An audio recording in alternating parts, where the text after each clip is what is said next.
Baik, bismillahirrahmanirrahim. Assalamualaikum warahmatullahi wabarakatuh. Pada kesempatan kali ini saya akan mencoba menjelaskan terkait dengan tugas komputer dan masyarakat.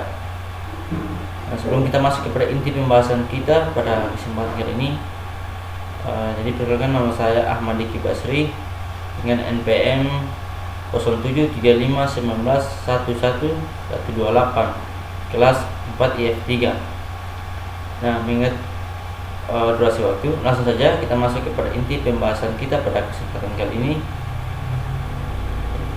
Yang pertama yaitu terkait dengan jelaskan ciri masing-masing generasi komputer pada masa generasi 1 sampai ke 5. Nah, jawabannya yang pertama bahwa ciri-ciri komputer dari generasi pertama yaitu komponen yang dipergunakannya adalah tabung hampa udara atau disebut vacuum tube. Nah, untuk sirkuitnya. Nah, kemudian program hanya dapat dibuat dengan bahasa mesin atau assembler.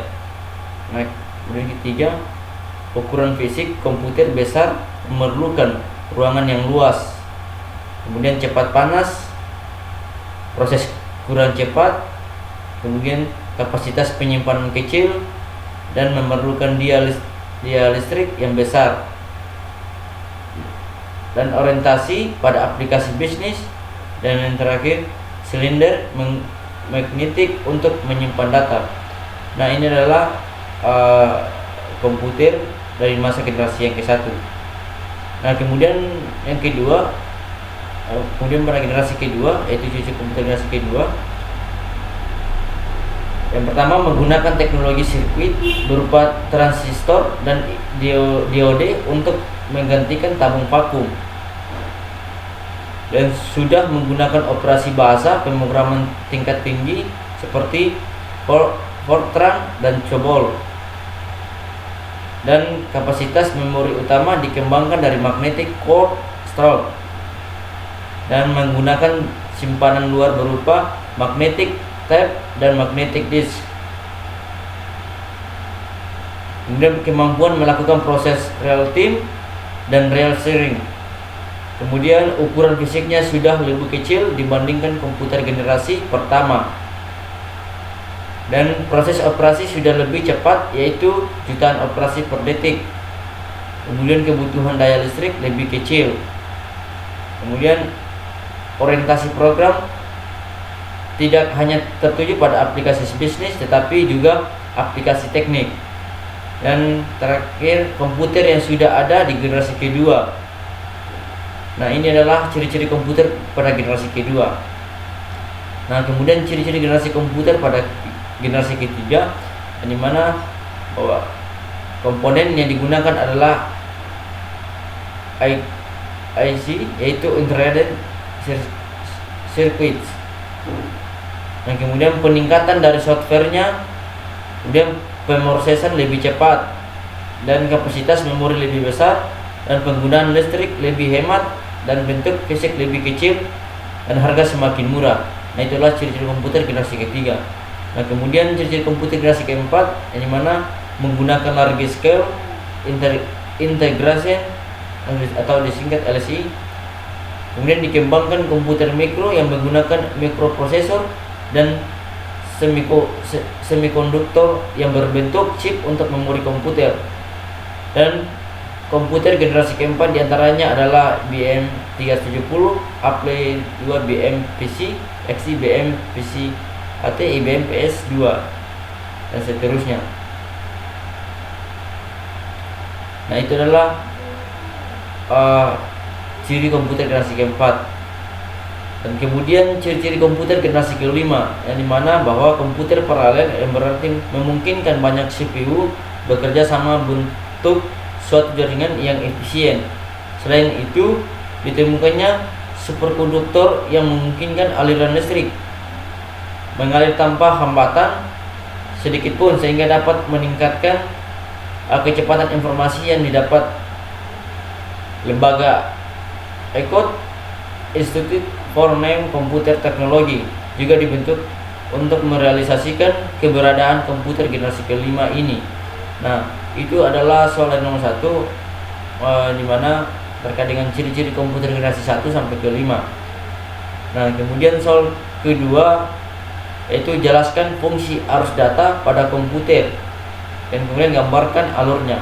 Nah, dari sistem komputer memiliki siklus pengelolaan yang pasti. Siklus pengelolaan itu sendiri mengacu kepada makna dari arti komputer itu sendiri. Ada 3 pokok dalam siklus pengelolaan data dengan menggunakan komputer tersebut, yaitu input, proses, dan output. Sedangkan untuk proses sendiri, pemroses dibantu oleh beberapa bagian lain, yaitu program serta penyimpanan stroke. Dan kemudian terkait dengan gambar alurnya, yaitu input data yang akan diproses atau dibuat, IO, input, output.